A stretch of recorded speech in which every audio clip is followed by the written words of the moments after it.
protection program and initiative that we will be rolling out across this state and actually many other states as well. And then we're also pleased, not excited that they have to be here, but honored that we are joined by workers from Western North Carolina who had to flee with their families from Helene with the Union of Southern Service Workers, who are going to talk to us about what's at stake in this election and what we learned from this disaster, this unnatural disaster that happened in Western North Carolina. I first want to invite Reverend Wayne Wilhelm of the North Carolina Poor People's Campaign Tri-Chair to come forward to greet us. Forward together. Not one step back. Yes, forward together. Not one step back. I am Wayne Wilhelm, one of the Tri-Chairs with the North Carolina Poor People's Campaign, along with Reverend Rodney Sadler and George Friday. We are grateful to be here today. Again, as Rob's here, we're grateful for our partners that have come to join to kick off this tour across the state of North Carolina, repairs of the breach, Council of Churches, Forward Justice, the Union Service Workers. We are all gathered here today because we realize that 30% of this electorate are made up of poor and low-wage, infrequent voters. And this tour is designed to mobilize many of the 3.4 million poor and low-wage voters that are across this state. We know that if we can reach out to these who have not been impacted and not been spoken to, we've heard from people that have been canvassing that this is the first time that people have been in their neighborhoods to talk to them about the importance and the power of their vote and the power of their voice and the difference that they can make when we come together. So we are grateful to be here today. We're grateful for all of our partners. We're grateful to reach out. We're going to wake up this sleeping giant. We are that swing vote that can make that difference. Just last night, in a matter of about 30 minutes, we reached over 200,000 poor and low-wage, infrequent voters. We are coming together, and we are going to stay together, and we're going to continue to move forward together. Not one step back. All right, let the church say amen. Amen. At this point, I want to invite Jamie Gunter and Nikisha Pickens to come up together, and with any of the other colleagues from Union of Southern Service Workers. The members of both parties in our state often like to brag about being number one for business. I think we got bumped down to number 2 by CNBC. But on the other hand, we're 51st for workers. Wow. That's right. Or 52nd, actually, which is hard to do because we're worse than Puerto Rico and D.C. So we can't be number 1 for business if we're 52 for workers. Wow. Because workers are our business, and the corporations have been getting tax cuts by these folks behind us for years. Yeah. And we know that the workers are the base of North Carolina and those who we need to support. And we are honored to have Jamie and Nikisha here to share a little bit about what they've experienced and what they're doing in their communities. Please give it up.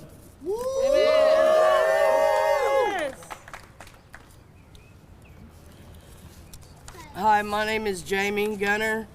I am a Union of Southern Service Workers from Asheville, North Carolina. I work fast food restaurants at Mars Hill University. I make $18 an hour. I'm staying in Durham for the time being because my home is unavailable after Hurricane Helene. My roof leaked and water everywhere in the house. A tree fell on my roof and it made it leak, and my ceilings and everything's already gone. My workplace back home is closed with no power, so I'm getting no wages. I'm not going to be able to buy medicine. The electric bill is due. It actually came in yesterday. Even though I haven't even had power in 12 days, all my food is now rotten. Over $300 worth. The low-wage working class is going to suffer so much. Then we have, some of us have completely lost our homes. Farmers lost cattle and horses. They had to watch them drown. It was terrible. Some of our workplaces are completely gone. It's just a foundation. Some of the foundations ain't even there. but it's just so terrible. It's the people don't have jobs no more, you know? The low-wage working people don't have jobs no more. Now what are they going to do? Corporations don't help us. We already don't make a living wage, even when there isn't a hurricane tearing us up. How are we supposed to not just survive a hurricane, but rebuild? The flood destroyed everything. There's no roads. How can we even get around? And the countless lives lost. You can't replace those. Yeah. There's so many. We need those corporations to take care of us workers. The ones who make them their money. Yep. We build their business. Yeah. We take care of them. Yeah. We make sure they don't need nothing. They should make sure we don't need nothing. Yeah. That's right. We need those corporations to take care of us workers. The ones who make their money. We shouldn't be forced to go to work in a disaster. My work wants me to come back next week. We shouldn't have to lose wages when we evacuate. Corporations should take money and put it back for their workers in case something like this does happen. You know they get paid. Yep. They get reimbursed. We are forced to work hard jobs for poverty wages, and we make these companies billions. The least they can do is guarantee our safety. The least they can do is pay during emergency store closures. The least they can do is respect our rights to organize and unionize so that we can have a say. And if they won't do right by us, we're not going to do right by them. We'll walk out. We'll walk out from our jobs into the ballot box. We are swing votes. Yeah. If we all come together, we will win. Yeah. One foot forward together. Not one step back. Yeah. Thank you. Forward together. Not one step back. Woo! Jonathan, I want to ask you all to bring that banner right on over to the middle. And let me welcome everybody that's here today. Forward together, not one step back. The North Carolina family, where are the tri-chairs for the campaign? If they would just come up, the tri-chairs for the campaign and the leaders in the union movement. We're here today to talk about one thing.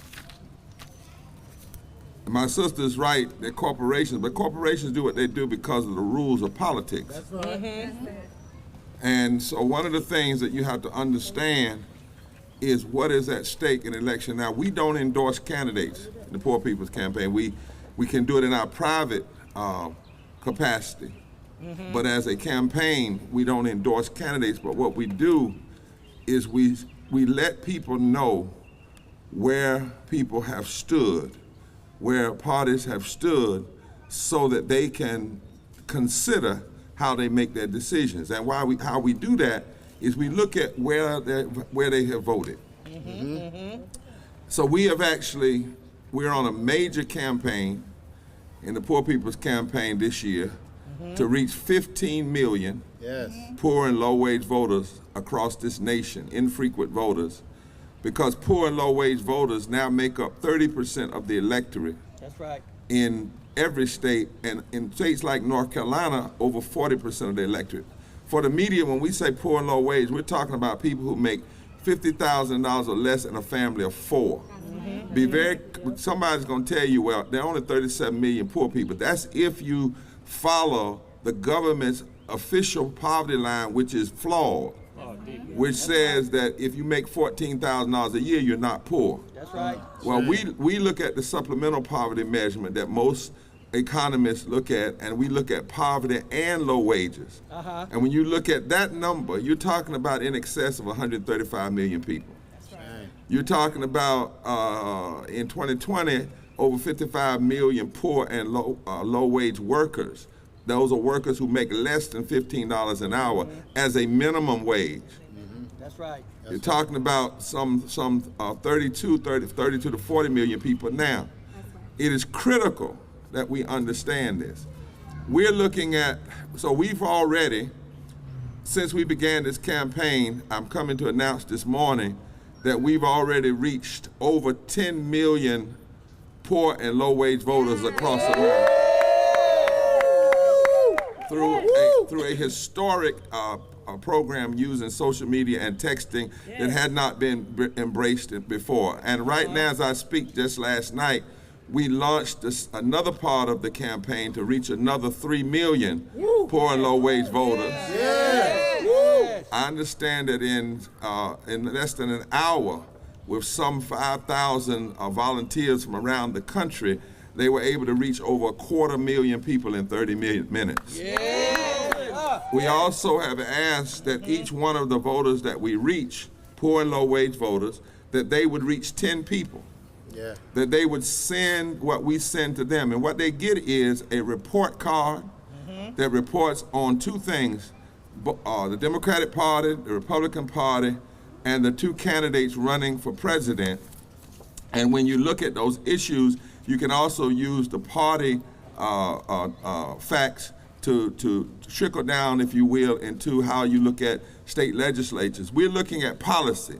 Not personality. That's right. That's right. Not color, skin, not personality, not gender, but policy. Somebody say policy. Policy. And we know right here in North Carolina is the home of 3.5 million poor and low-income eligible voters. That's right. We know that in the last election for president in North Carolina, the margin of victory was only 74,000 votes. And we know that poor and low-wage voters in North Carolina make up over 41% of the electorate. And we know in the last election, over 1 million poor and low-wage voters did not vote. And the number one reason they did not vote is they said no one talked to them. That's right. They did not hear them say their issues. No one talked directly to them. This comes from a study called Waking the Sleeping Giant. It's not just hyperbole, it's something we're just saying. So we made a commitment that we would touch, because what we found is there's not a state in this country, particularly in so-called battleground states. We really don't know what are battleground states because we've not seen the whole American public battle yet. Normally only about 65% of the electorate votes in the first place.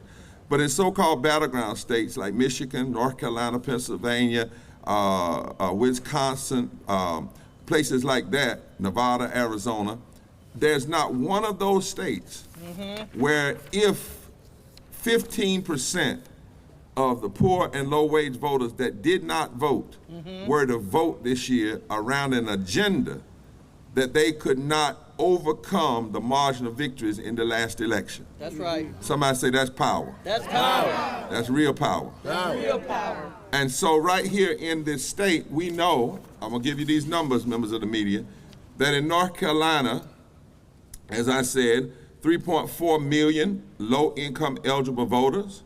In 2020, 2.2 million of those voters voted. 1.1 million didn't vote. The margin of victory was 74,000 in the presidential election, which means the margin of victory is only 6% of the number of poor and low-wage voters that didn't vote. That's right.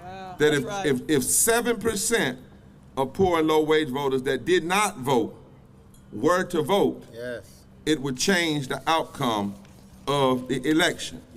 Now, in North Carolina, we have already,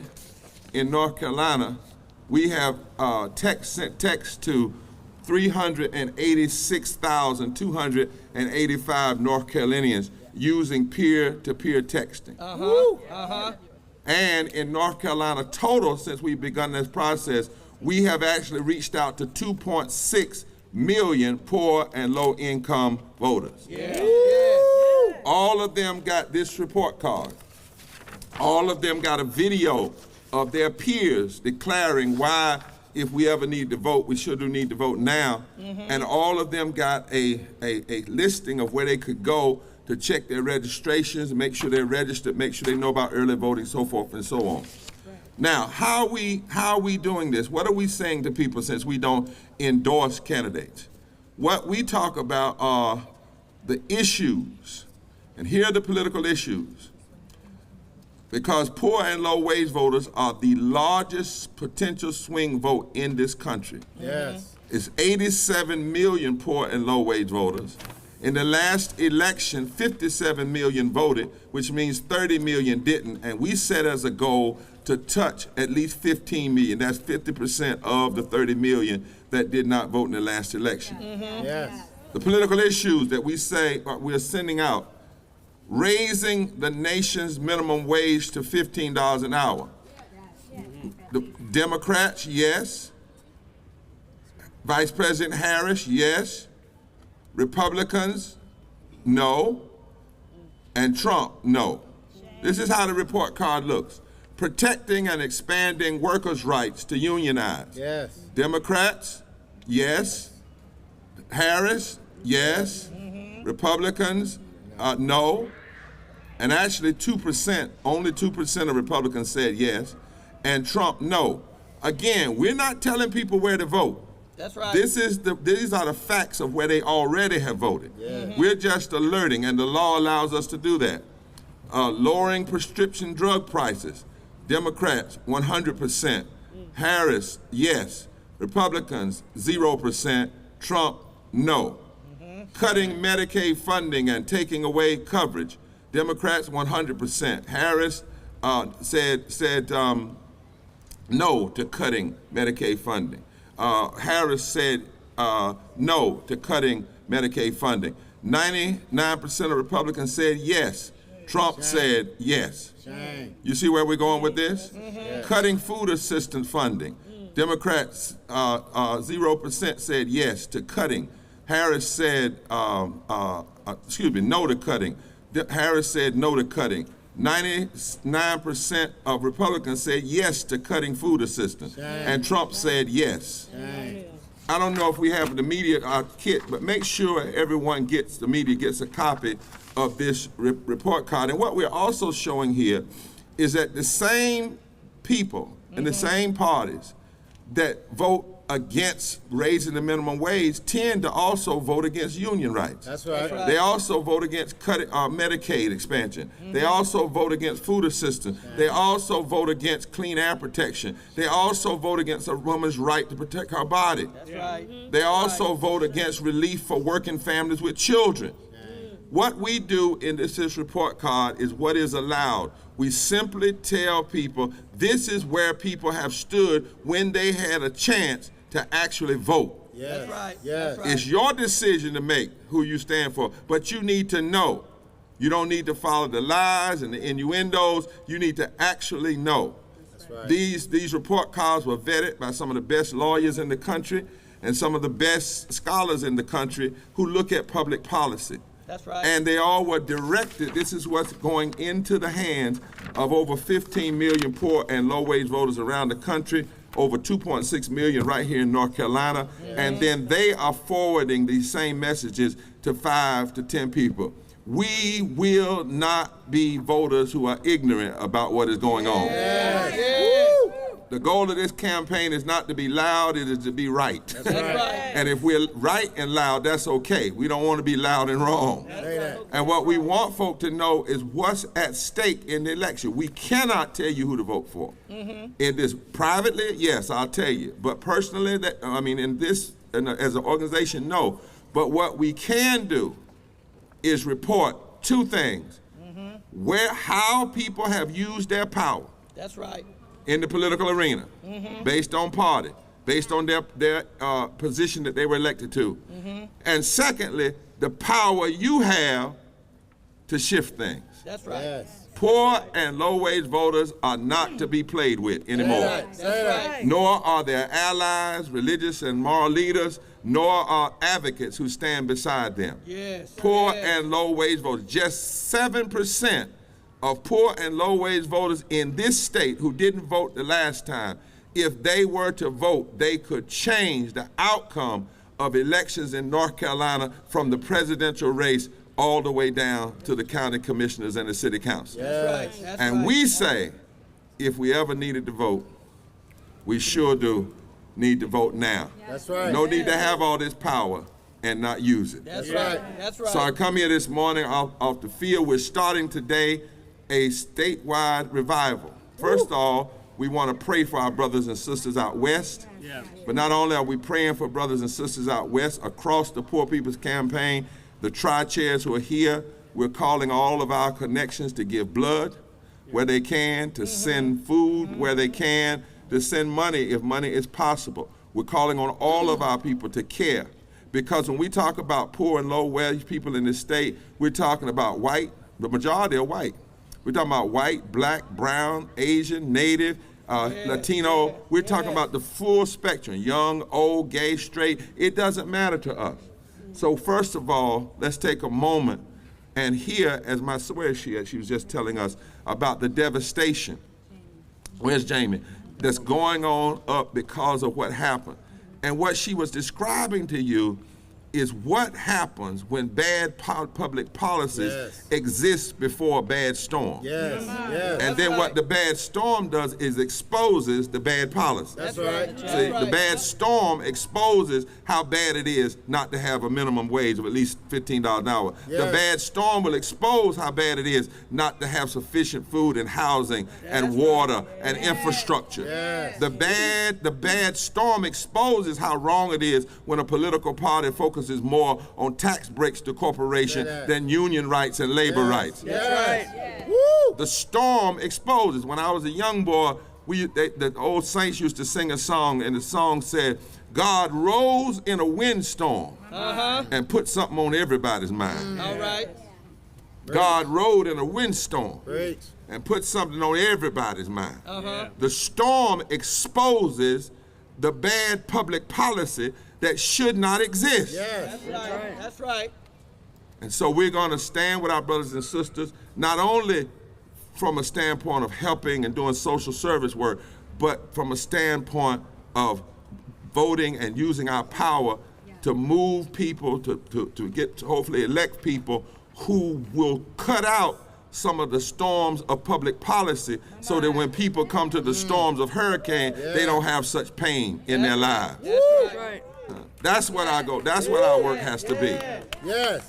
These storms have to wake us up That's right. to the power that we cannot sit on our power. Come on. There needs to be a wind at the voting box. That's right. All through early voting, there needs to be a wind of poor and low-wage people. There needs to be a massive turnout. If you've sat home before, don't sit home anymore. That's right.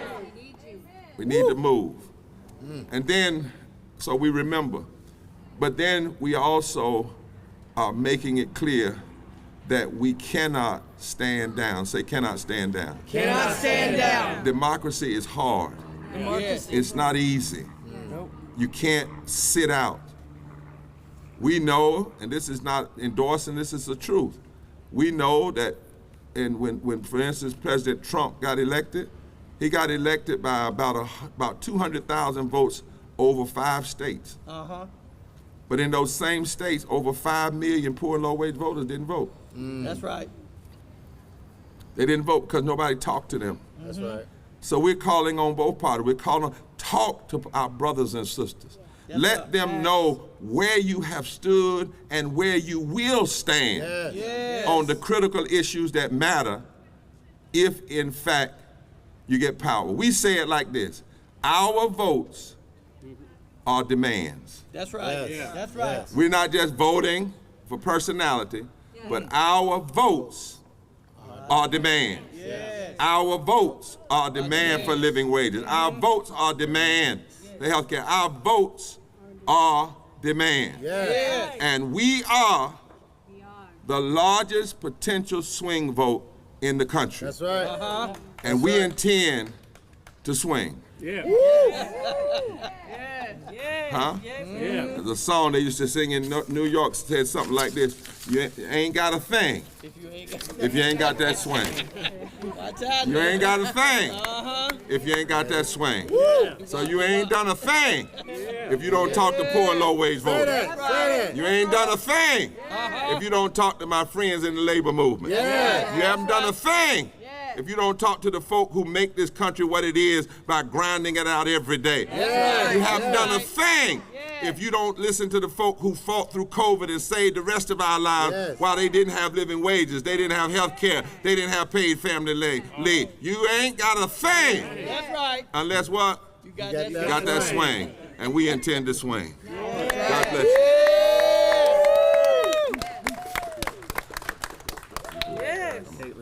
Come on. Bring up Caitlin. Yeah. All right. We still have another worker from Western North Carolina that's going to come in a minute, but first we want to bring up Attorney Caitlin Swain from Forward Justice, who's going to talk about the election protection work that we are embarking on. Please welcome Attorney Swain. Yes. All right. Forward together. Not one step back. My name is Caitlin Swain, and I'm the co-director of Forward Justice and Forward Justice Action Network. We are here today with the sun shining. This is the last day of voter registration in North Carolina, and we are going to make our voices heard. Bishop Barber, Oh my, it's time. talk to us about the storms. Jamie, talk to us about the storms. Nikisha is going to speak to us about the storms. But we know that there is a rising tide in North Carolina right now and across the South of people power, people standing together and saying, we will not turn back. We will not turn back. So we know that it is a dangerous time for our democracy. That's right. And it is a dangerous time for our family, our friends, our people, all across the South who are being hit by natural disasters and unnatural disasters, preventable and unpreventable right now. We are standing with love and solidarity for our people who are working with mutual aid right now to take care of each other as we stand here today. But we are not taking our eyes off the prize. The prize of enduring people power. The democracy belongs to the people, not the politicians. That's right. 11 years without the Voting Rights Act here in this state, the first state to be attacked in 2013 with the first and worst voter suppression law. We can say Bishop Barber and the movement here in North Carolina saved 17 days of early voting.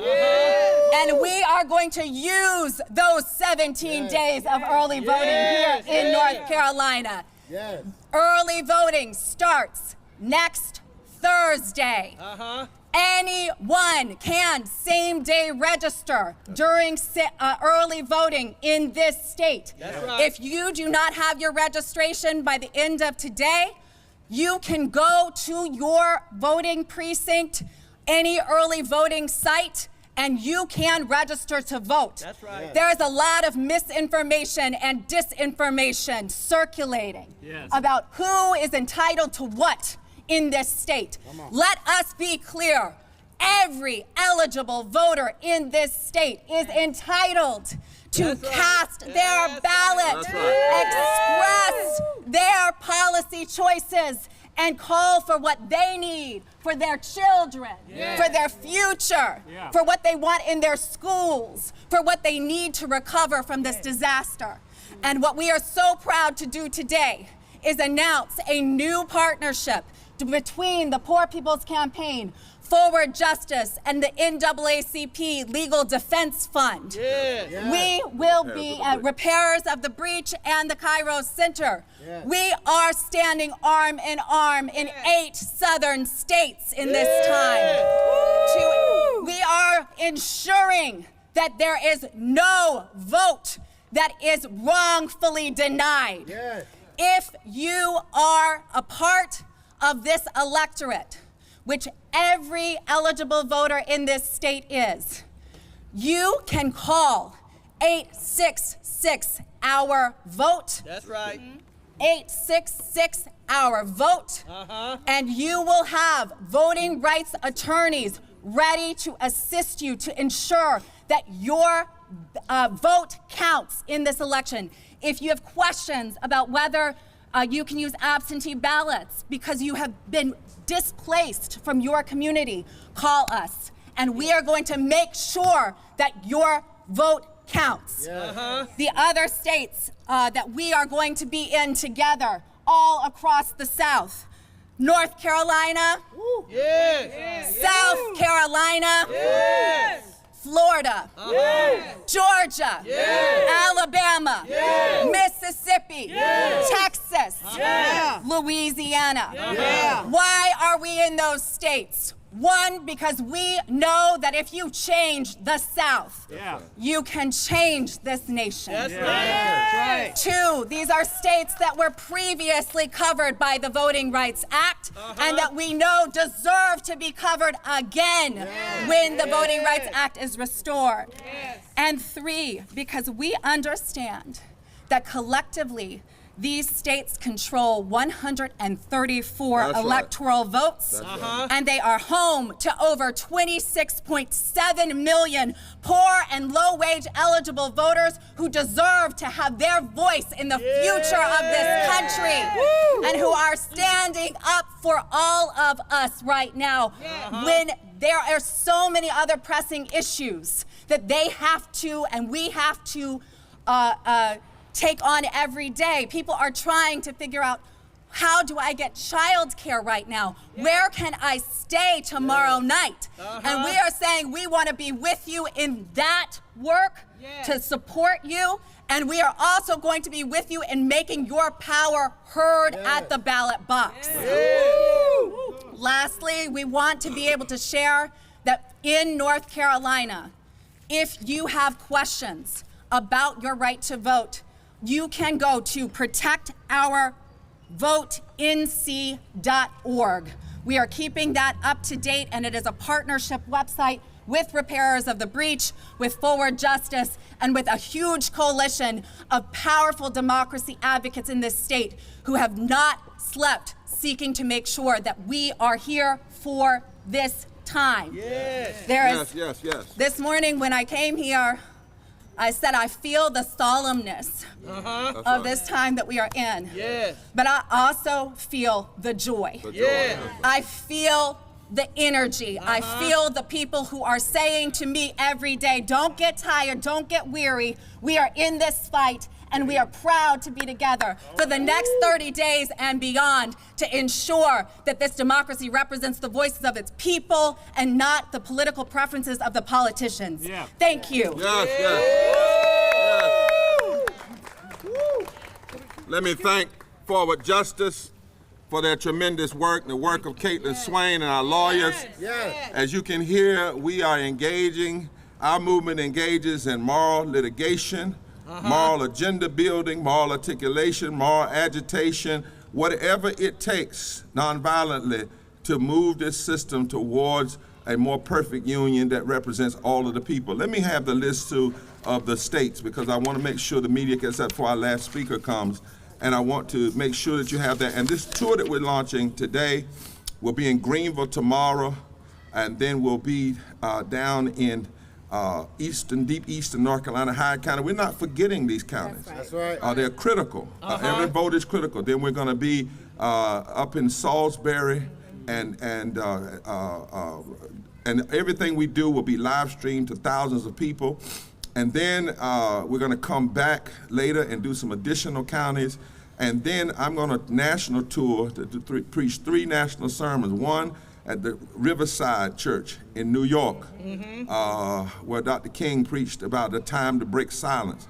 We'll be there in that pulpit, and then we'll be at Howard University.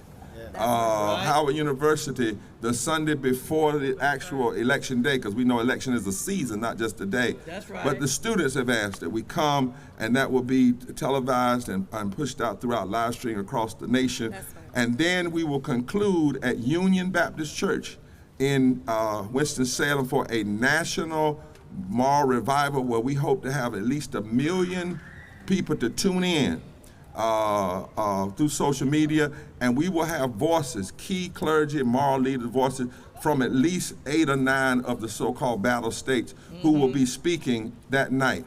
We are very serious about working hard. We learned from what Frederick Douglass said in a time of regression that had to be turned to joy and the people standing for what was right.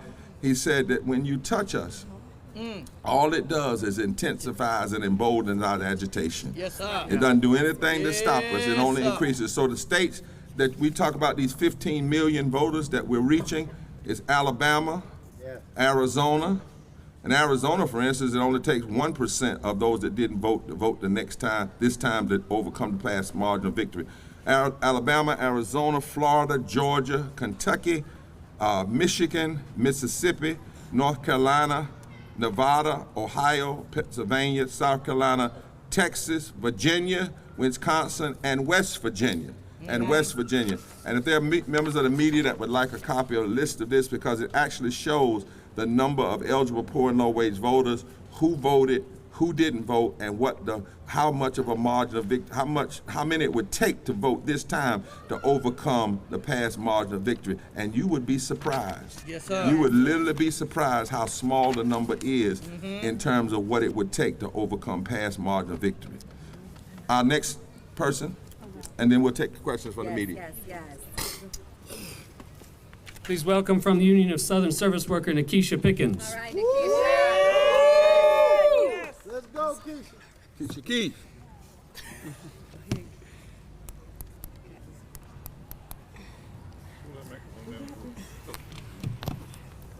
Hello. Hello. Preach your boss. My name is Nikisha Pickens, and I live in Asheville, North Carolina.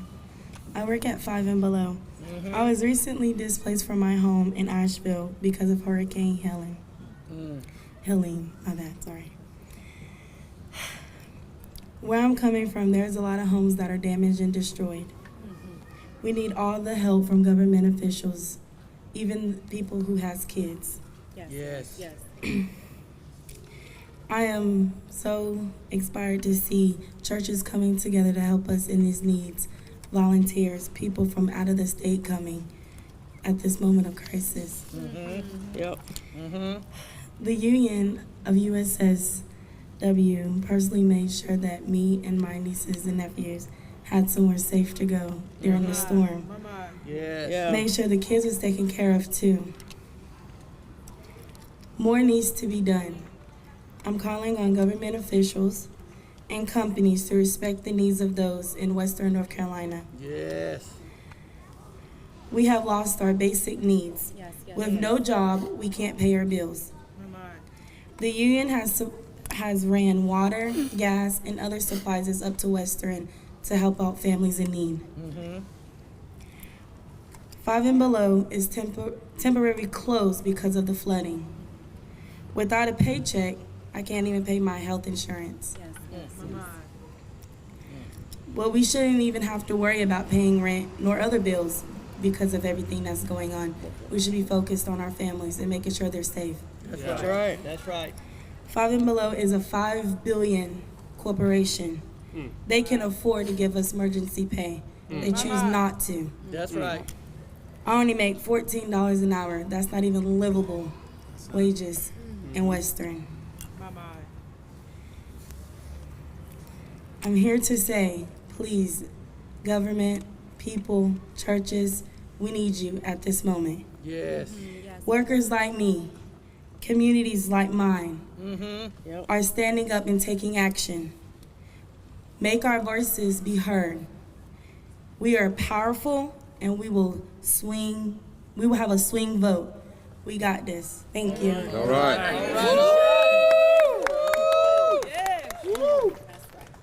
And the truth is, we shouldn't have to pay for health care. That's right. That's a government issue. You should have to have it. You shouldn't be able to pay somebody under $15 an hour. That's a political issue. That's an issue decided by policy. And we call on politicians, whoever you are, and I can say this is not partisan, this is prophetic, that we don't need anybody running for office, Mr. Trump, that's lying about what's going on in North Carolina, and people are hurting. That's right. And if you want to say something about how you're going to make people have health care and living wages and not be lying about what's going on. We don't need to play politics with what's going on now. That's right. These are two serious issues. And even before these storms, 800 people die every day from poverty and low wages. That's right. 295,000 people a year die unnecessarily because of the ravages of poverty and low wages that does not have to exist. Yes. Do we have any questions from members of the media? Yes, sir.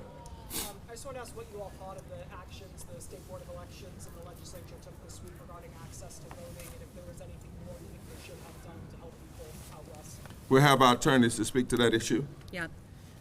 We're glad about the first steps that were taken by both the State Board of Elections and the General Assembly in bipartisan action this week. As you all likely saw on Wednesday, there was a effort that we supported to extend voter registration deadline across the state up until October 16th in order to allow for people who have been displaced, regardless of which county they are in, to be able to register to vote even during that period. Some of our sister states have done this. We believe that that is right to do.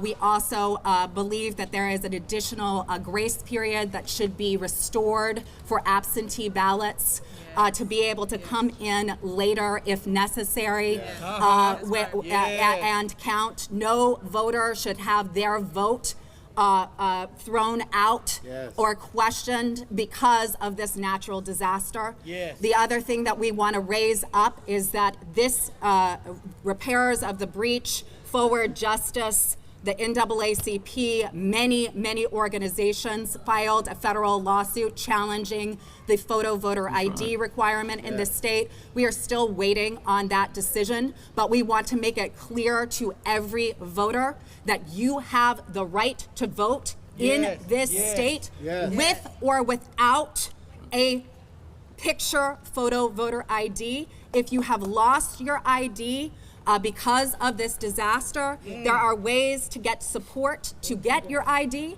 but we also want to be clear that when you go to the ballot box, you can use an exception form, sign your name, and say, because of a natural disaster, I do not have this requirement, and your ballot should count. We are going to make sure that it counts. This is an impediment that we do not believe. This is an impediment that we know is unconstitutional and we believe should be removed, but we are going to do everything in our power to ensure that there is correct information getting out to all voters. No voter will be turned away because you do not have a photo ID that is one of those requirements. And we will be here to support you in those efforts. The other, go ahead, Bishop. And, brother in the media, and a limited photo ID. Our movement wants everybody to vote, regardless of party, regardless of color, regardless of geography, regardless of income. This disaster shows again how North Carolina had already been doing it right. You go to the polls, you sign your name, signature attestation. There was no fraud. It wasn't creating a problem. The whole idea of photo ID and a limited photo ID is an attempt. That's why we filed a lawsuit to suppress the vote. So there are these provisions. You just heard our counsel mention. But understand, our movement believes in voting. We are not suppressors. That's right. And that's the question we have for those who are always trying to suppress the vote. What are you scared of? Say that. Why is it that you don't want everybody to vote? Why are you scared of the swinging? Are you scared that it might not swing your way? Well, if you wanted to swing your way, talk to the people, make your case. Yes. Let them know the policies you're going to stand for. But don't undermine the democracy. And something like this shows exactly why. How many families, I don't care who they were going to vote for, how many families can't find anything right now? That's right. That's right. That's right. But they're North Carolina citizens. And a few years ago, all they would have to do, if the storm had blown their idea in the way, is go down to their precinct, That's right. sign their name, at risk of a felony, 5-year felony sentence if they lie. And nobody was lying. Nobody was trying to risk 5-year felony. And Republicans and Democrats had agreed with that. So what we ended up with, as you said, a solution in search of a problem. That's why we've been so diligent in filing lawsuits to stop that. We want the voters to vote. Yes. That's right. Yes, sir. Any others? Members of the media? Yes, sir. Yeah. And you're with? I'm Brandon Kingdollar with NC Newsline. Yes, sir. Is the Poor People's Campaign doing any direct outreach to voters in Oh, yeah. Nashville right now? Well, yes, we are. We have people in the campaign there.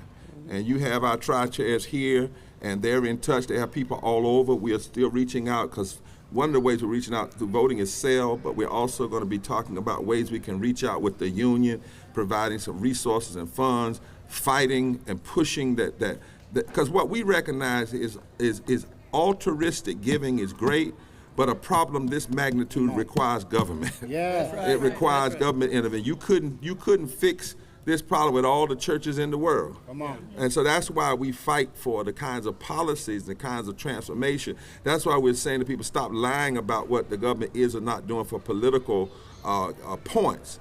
And let's all get in there and put our shoulders, because this could be any of us. That's right.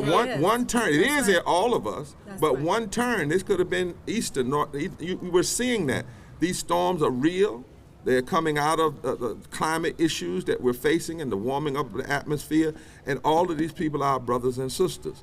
And so the answer to that is yes, and we are saying don't forget the people. But even if these storms had not hit, before these storms, ask these brothers and sisters, the problem in deep western North Carolina, in many places, is low wages, lack of health care, That's right. limited water rights, the housing.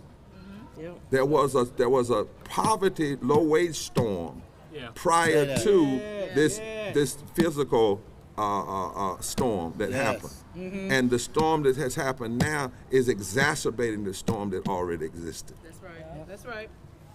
Any others?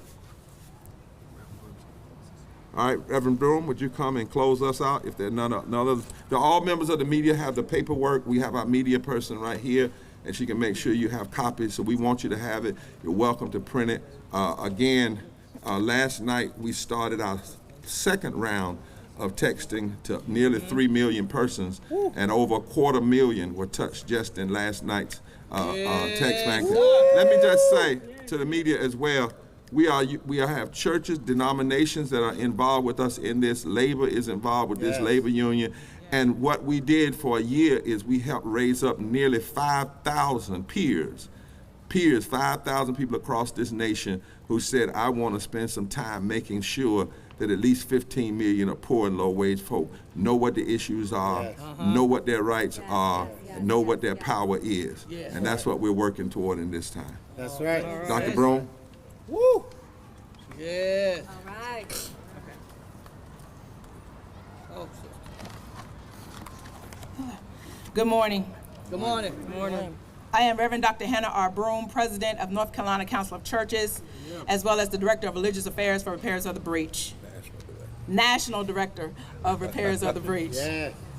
As the storm of oppression rages and the winds of inequality swirl around us, we, the North Carolina Council of Churches and Repairs of the Breach, stand firm in our call to action. We will not turn back, for we walk in solidarity with the poor, the oppressed, and those who bear the weight of low wages. We call on every soul of conscience to cast their vote as a beacon of hope and justice. Together, let us be unyielding, an unyielding force that shelters the vulnerable, uplifts the downtrodden, and also our journey towards justice should be relentless. Yes. We should have our faith unshakable. Let us press on, united, unbowed, and unwavering in making sure that every vote is counted, every person has human dignity, and we will not turn back. Forward together. Not one step back. Forward together. Not one step back. One more time. Forward together. Not one step back. Amen. Woo! Amen. Thank you all for coming. Please do make sure that you get a scorecard. Hold that up, Clinton. You can take a couple of them. We also have Democracy NC's scorecard here as well, that over here to my left, if you'll bring those when you return your signs. Thank you so much for being here. Awesome. Woo. Thank you.